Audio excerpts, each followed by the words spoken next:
close public comment.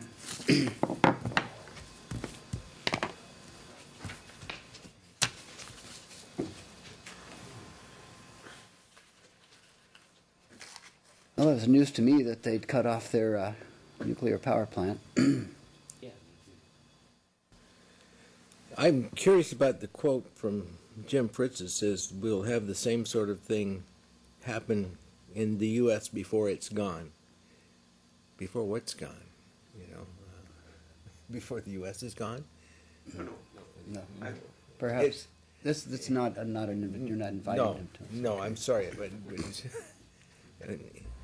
I'm going to talk to you afterwards. Yeah. Perhaps you could speak to the president again and let him know about this. I may have to let him know. I was glad to hear what Bill had to say about the increase in farms. I had an opportunity last week to go to the Conservation District's annual meeting, and Al Latham gave a history of the Conservation District. But part of the conversation was also around the voluntary stewardship program. It had a chance to explain our position because they hadn't received our letter yet because it's been too soon. It was Tuesday night. It just got out. Okay. But able to explain some of that and the path forward for working with everybody for local options according to the updates of the comp plan and the critical areas ordinance, and reassuring people that the existing ag ordinance was remaining in place, and critical areas ordinance, which has an exemption for ag long-term significance, remains in place, and that we had time to work with that. And so they were pleased to hear that. Also pretty impressed with some of the questions and the concerns Philip Morley expressed at an earlier meeting to them. That came forward quite clearly that they understood a lot of those. And they had a representative from the state conservation district there who actually acknowledged a lot of concerns too.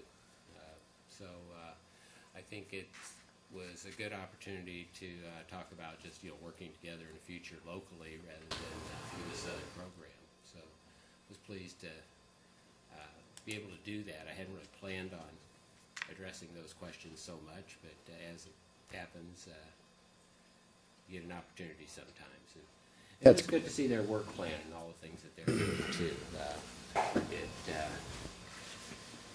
We provide some of the funding for the Conservation District, and that's going to good use.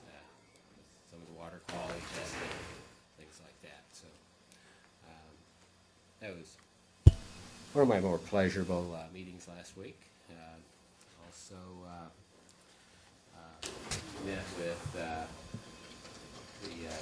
Department of Commerce representatives about OLECAP's financing. And there's a lot of support there locally, statewide for local entities like OLECAP.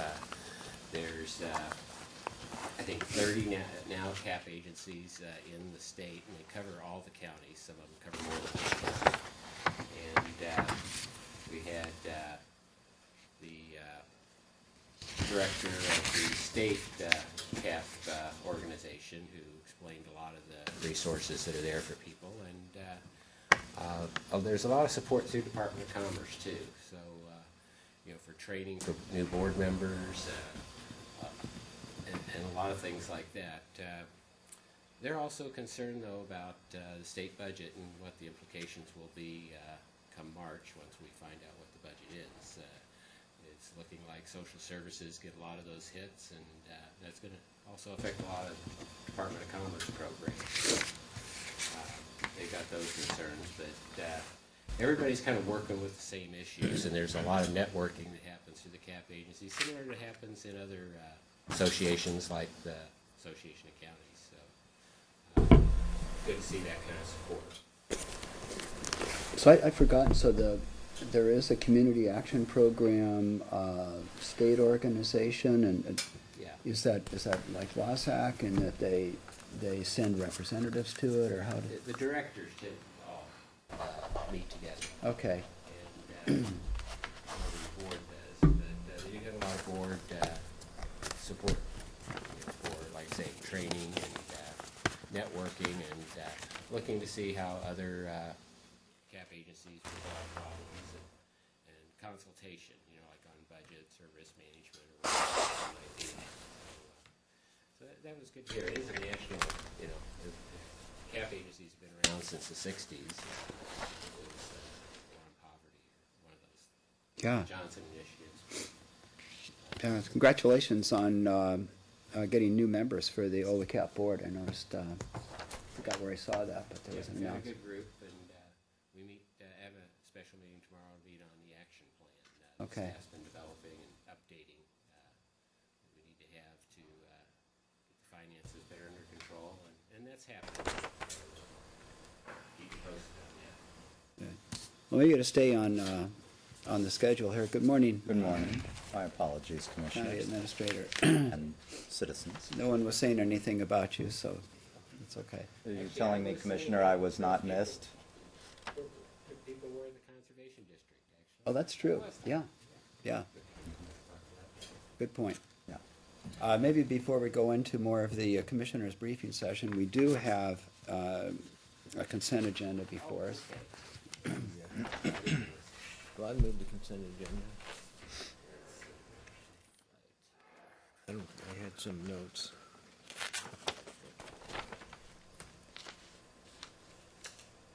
I have one question here on the, Do you want to pull it and then discuss it? okay, let's see, which one? This is Park and Rec Agreement. Item number 5. Yeah, number 5. Okay. Okay, I'll keep my motion and we will pull item number 5. Okay, I'll second that. Okay, it's been moved and seconded that we adopt the consent agenda absent item number 5. All those in favor of the motion say aye. Aye. Aye. Okay. And then my question was with the 16,000, how much, was that all coming out of the sales tax that those, for the city of Fort Townsend part, or? I believe so, Commissioner. However, I would also note that the total, for example, in 2011, the total county contribution towards sustaining Memorial Field and the rec center was more than we originally had budgeted out of county funds. In other words, we had looked to rely very heavily on the Proposition 1 funds, which we did do, but we did supplement that with additional funds out of county parks and rec. And in general, I would say, the work is not yet done on the Regional Parks and Rec Committee, but it would not surprise me that we found ourselves in a similar position this year. Since we're only in early February, too early to judge for sure, but that would be my guess.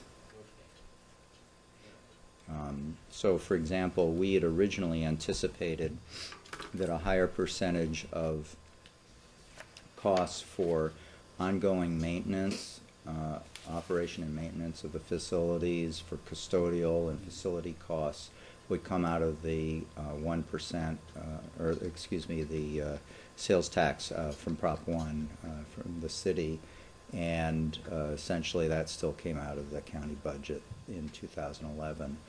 And I'm guessing, I would hazard a guess that we will find that we will be putting more money into things like the Regional Parks and Rec Committee, and probably therefore at the expense of some of the costs that the county was expecting to be covered by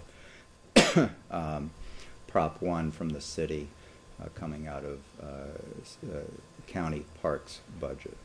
But that's too early to know for certain. Okay, yeah. It all goes in the same pot. So Right. all right. Just had that question, so yeah, I'd go ahead and move item number 5. Second.